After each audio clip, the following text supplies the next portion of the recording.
السلام علیکم ایوریون، دس از میا اکبر۔ آج ہم اردو 101 کے لیکچر نمبر 30 کے پارٹ بی کے بارے میں پڑھیں گے۔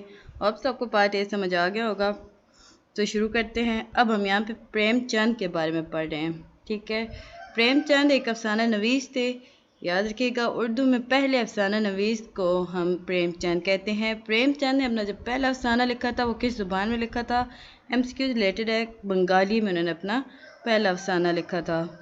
اور جب انہوں نے افسانہ لکھا تھا اس وقت افسانے میں رومانیت کے آثار تھے، تو کسی حد تک یعنی جزوی طور پر پریم چند کے بھی افسانے میں رومانیت کے آثار تھے، لیکن یاد رکھیے گا وہ 10-20% تک تھے، زیادہ نہیں تھے۔ اس کے بعد انہوں نے اس میں معاشرتی پس منظر کو لکھا، اس میں عام انسان کے غم، دکھ، مصائب و آلام، دیہاتی زندگی اور دیہی زندگی میں کسانوں مزدوروں کے مسائل اور اس قسم کی دوسری چیزیں ہم ان کے ہاں بہت زیادہ ملتی ہیں۔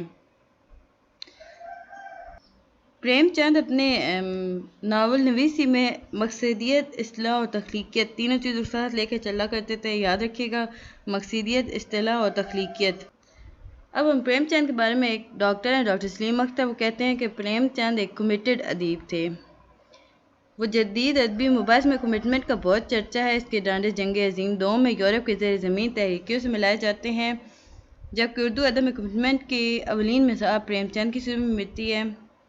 لیکن جب ڈاکٹر سلیم اختر کہتے ہیں کہ دراصل کمٹمنٹ کا آغاز اردو ادب میں پریم چند سے ہوا، تو شاید بہت سے ناقدین اس بات سے اختلاف کر سکتے ہیں، کیونکہ جس قدر کمیٹڈ سر سید احمد خان تھے اپنے ادب سے، یا جس قسم کی کمٹمنٹس ہمیں نظیر احمد کے نقطۂ نظر کے حوالے سے نظر آتی ہیں، اتنی زیادہ کمٹمنٹ ہمیں پریم چند نے نہیں دی، کیونکہ یہ دو بزرگ ہستیاں یعنی سر سید احمد خان اور ڈپٹی نذیر احمد، یاد رکھیے گا، سر سید احمد خان اور ڈپٹی نذیر احمد وہ لوگ ہیں جنہیں اپنے کمیٹڈ رویے پر دراصل آرٹ تک کو قربان کر دیا۔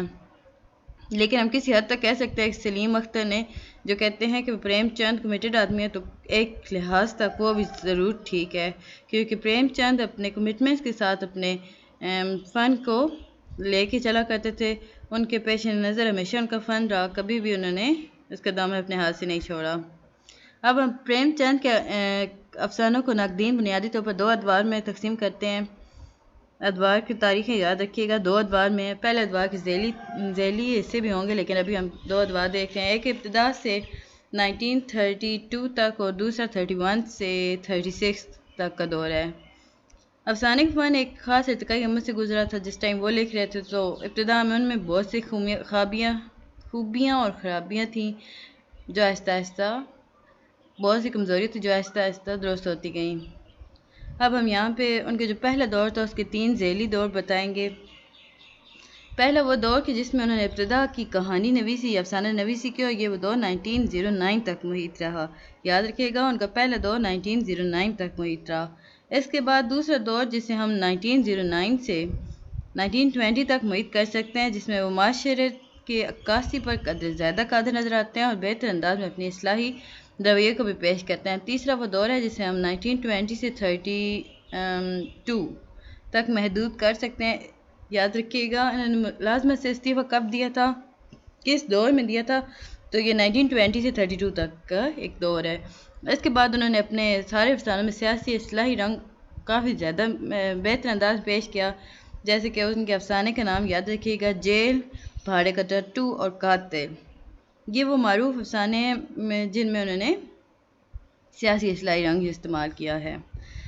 اس کے بعد ہم ذیلی ادوار کو اگر مکمل ادوار تصور کر لیں تو چوتھا دور صریحاً حقیقتاً بات کی جائے تو دوسرا دور ان کا 32 سے 36 تک محیط ہے 19۔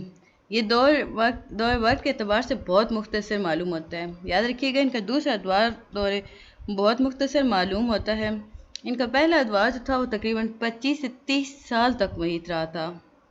ان کا پہلا اعتبار پریم چند کے پہلا ادوار جو تھا وہ 25 سے 30 سالوں تک محیط رہا، اور جو دوسرا ادوار تھا وہ 4 سالوں تک محیط رہا۔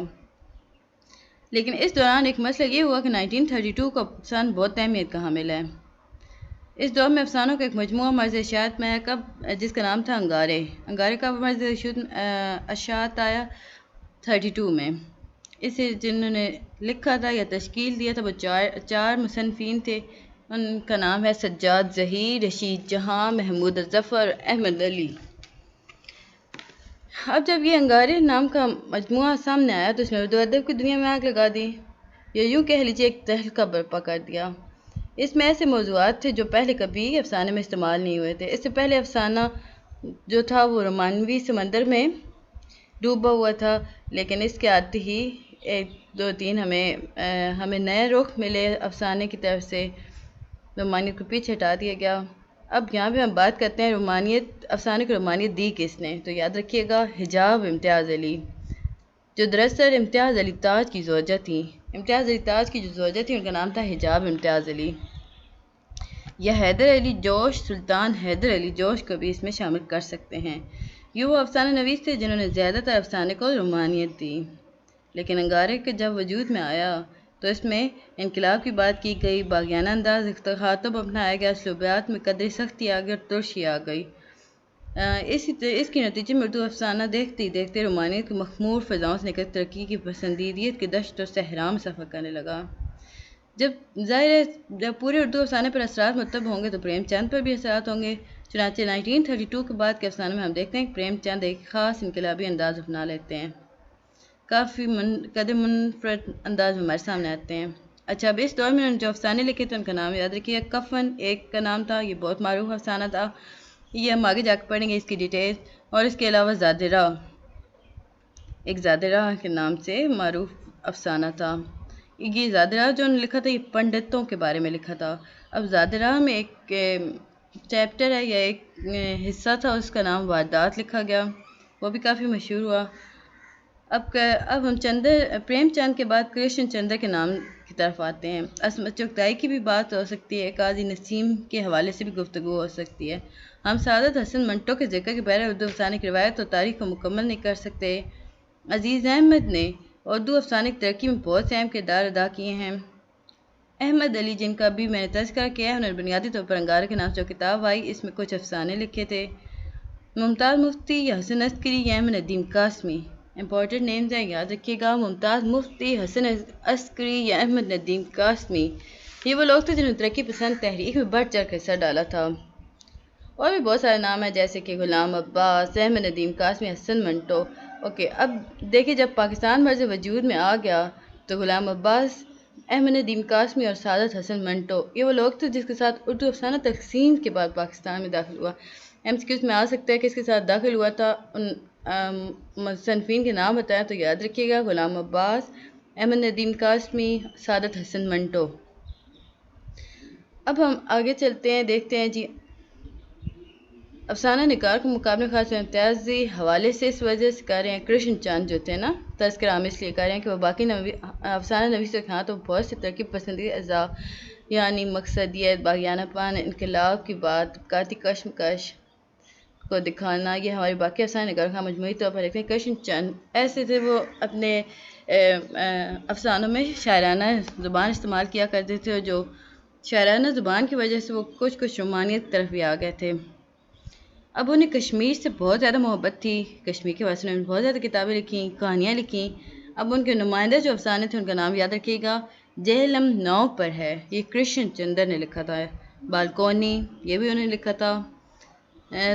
تکنیک کے اعتبار سے جو ان کا دوسرا امتیاز ہے، تکنیک کے اعتبار سے انہوں نے افسانے کو بہت زیادہ وسعت دی تھی۔ اب یہاں بھی ہمیں بتایا جا رہا ہے کہ کرشن چند نے اپنے افسانے میں کس طرح ایک چیز کو فوکس کیا، مطلب پورا ایک خاکہ ہمارے سامنے پیش کر دیا۔ جیسے بالکونی بھی ایک طرح خاکہ ہی ہے، گلمرگ کے ایک ہوٹل کا کراس سیکشن، ہوٹل کے کمرے، ان کمروں میں رہنے والے اوبرائن، مینیجر، بیشتی اور کرشن چند ان سب کردار کو ایک الگ خاکہ کھینچا، زندگی یعنی زندگی ازل سے اور اب تک رہے گی۔ کرشن چندر کو بھی کردار نگاری پر خاص ثبوت تھا۔ ہم جتنے پڑھ چکے ہیں ان سب کو کردار نگاری پر خاص ثبوت تھا۔ ہوپ سے آپ کو سمجھ آ رہا ہوگا، کائنڈلی میرے چینل کو لائک اور سبسکرائب کیجیے گا۔ تو پھر ہم تھوڑا سا اور پڑھتے ہیں، پھر اس کے بعد ایک ویڈیو اور بنی کیونکہ کافی لینتھی لیکچرز تھے۔ اب یوں کہہ لیجیے عموماً ترقی پسند افسانہ نویس تھے، وہ انقلاب کے ایک ہی لہر میں بہہ نکلے، لیکن کرشن چندر نے افسانے کے فن، اپنے ذاتی نظریے، ترقی پسند نظریے تینوں کو لے کر چلنے کا ہنر دیا۔ اب یہاں میں بتا رہے جو باقی تھے نا، چندریگر، یہ سارے نا پریم چند اور یہ سارے افسانے نویس ایسے تھے جو ترقی پسند افسانے نویس تھے اور انقلاب کی ایک لہر سے باہر نکلے، لیکن کرشن چند نے ایسا نہیں کیا۔ چلیں جی، ملتے ہیں اب نیکسٹ ویڈیو میں۔ اللہ حافظ۔